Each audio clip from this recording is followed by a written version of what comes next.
po ba, sa totoo lang, yung anak namin ang isa sa mga dahilan kung bakit isa ako sa nag-push ng concert. Kasi sobrang fun si Shiloh ng isang girl groups. Anong girl group? Bini. Bini, oo. So ngayon, kinakanta niya. Tapos sabi ko, nagyabang ako. Sabi ko, you know what, Nak?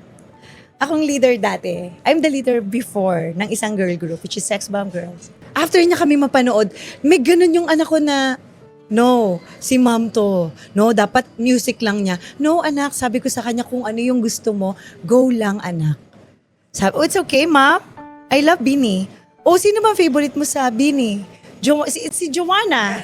Na iniisa-isa ko sa kanya. Sino mga kilala mo? Nagra-rundown. I mean, kanya-kanyang generation eh. Siguro talagang yung generation noon at 1999-2000, yun yung perfect timing para sa Sex Bomb. Bini, are you considering very seriously collaborating with Bini? So ako sobrang proud ako sa Bini nung nagkaroon po dito talaga. Kasi bibihira lang po talaga magkaroon ng P-pop dito po talaga. That's so kung right. sakali pong makakasayaw po Bakit namin sila. hindi, di ba? Bakit hindi po? Katuwa po yun. Madalas ikino-compare kayo sa Bini. Last question.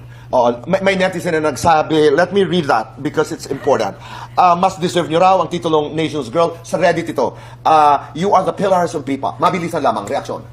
Siguro nung time namin, deserve namin. Yes. Pero time ng Bini ngayon, we have to respect that. Yes, bigay na natin sa kanila. Lahat tayo may timing sa buhay. Saka, nire-represent nila yung country natin, so we have to be proud, di ba? Sa Ang narating ganda. nila. Yes. That's generosity of Okay. spirit. Hindi po kami Mabuhay kayo. nakikipag-compete. Sa Bini, nakakatuwa kasi yung generation kasi ngayon, iba na kasi talaga. Kumbaga parang, like na sinabi ni Rochelle na, iba yung sayawan dati, iba rin yung sayawan ngayon.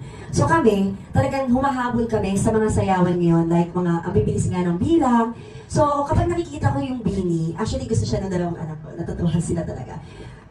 Sobrang nakaka-proud kasi tayong mga Pinoy kasi, di ba, simula nung nagpandemya, lumabas lahat ng talent ng tao.